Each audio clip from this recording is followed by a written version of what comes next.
Assalamu alaikum wa rahmatullahi wa barakatuh. So far, one of the landforms we are learning about from the northern mountains. Okay, what all things we came across in the northern mountains? We came across the second highest, second highest mountain range, that is the Karakoram. It's also called as the K2 or the Mount Godwin Austin, isn't it? Then we learned about the Himalayan range. It is having three ranges. Okay, it can be classified into three parallel ranges. Okay, that is the first and foremost we learned about the Greater Himalayas. It's also called as a Himadri. The second is the Lesser Himalayas, which is having a which is located in the second position, not so high as the mountain range in the Greater Himalayas, that is called as a Himachal. And now we'll be having a look at the lower Himalayas. Lower Himalayas, that is called as the Shivalik range. Lower Himalayas, that is the it's also called as the Shivalik range. So, where is it situated or located? It is in the southernmost range. It is the southernmost range of Himalayas, in the southernmost part. Southernmost part. Then how about the slopes? How about the area? The slopes of this range are covered with thick forest as it lies in the foothills, or you could say the third part. Okay, in the lower areas of Himalayas. So that area, it is covered with thick forest. The slopes are covered with thick forest, and due to the forest, as we find the forest, obviously we'll find the huge wild animals. So it is a home for wild animals, you could say. Then moving on, and being it is covered with thick forest, it receives heavy rainfall. Okay, heavy rainfall, and landslides are common in this region. Landslides, when the landslide is the area, it shakes. Okay, the lower mountains, it moves, and what you could say, landslides is land is moved there. Okay, naturally, not by any person. There you can find landslides. Like recently, somewhere you found the landslide. Many landslides are taking place due to it is a natural thing which happens due to some it is also a natural disaster, it comes under it. So being a mountainous area, you find landslides also. Below the foothills, there lies a Terai region. Terai region is very marshy. Okay, the Terai region you find in the foothills of Shivalik. Terai region is a marshy area, always damp, sticky. It consists of clay or sand, fine clay or sand.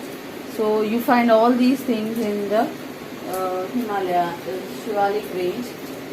The lower Himalayas, it consists all this. Then moving on to the other range, that is called as the Purvanchal range.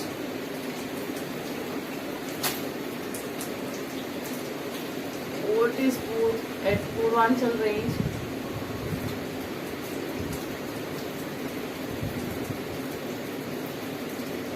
Purvanchal range is located towards or in the northeastern part of India.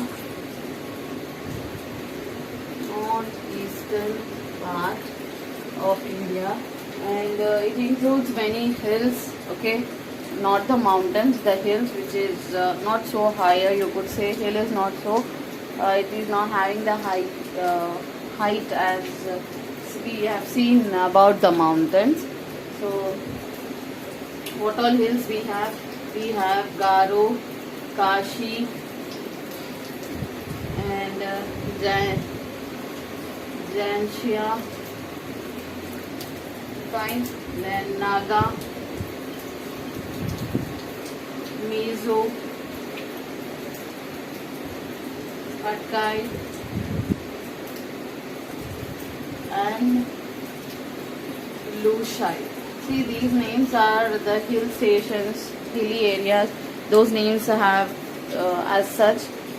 So, what is the importance of what are the importance or what is the importance of northern mountains? Importance of northern mountains. Let's have a look. What all importance things you have?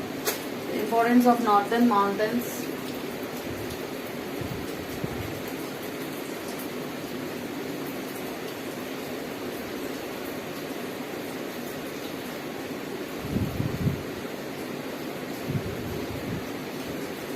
What are the importance of northern mountains?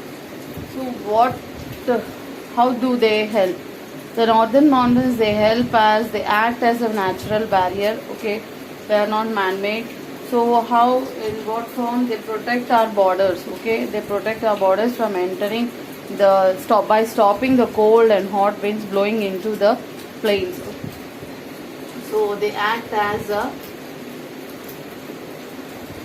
natural barrier, you could say. Okay, like our soldiers, they protect us manually. So these northern mountains, they protect us and protect our borders of the country. Fine. Then they prevent how the same way they prevent the cold winds entering into the central, which blow from the Central Asia, and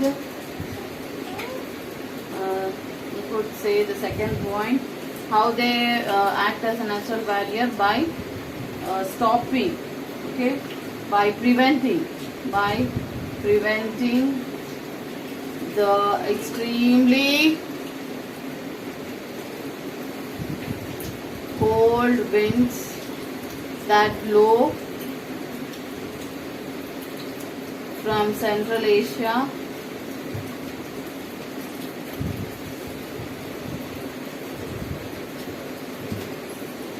by stopping them, okay, from which blow from the Central Asia, they stop them from blowing into the country, and they stop the monsoon winds from going further north. As these winds blow, they stop what do? They stop the monsoon winds from going away, okay. So why the monsoon winds are winds are important? They are important because they bring the rainfall in the northern plains of India. So they stop the northern mountains. They stop the monsoon winds from going away.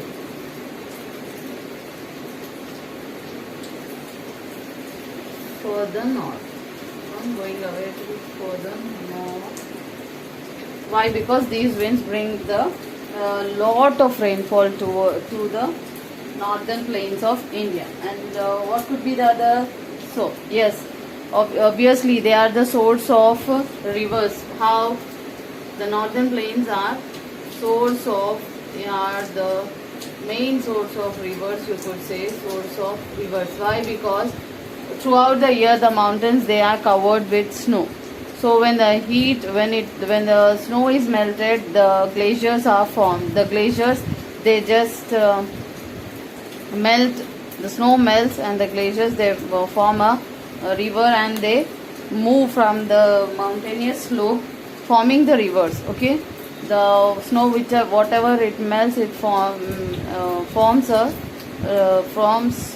rivers, and they flow in so many parts of the country.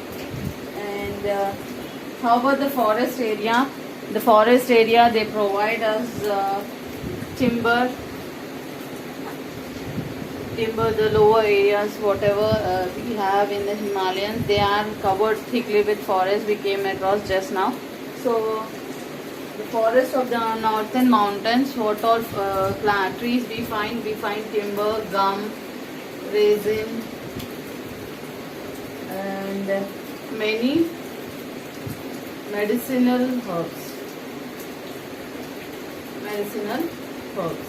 So many medicinal plants, trees also you find there in the northern mountains.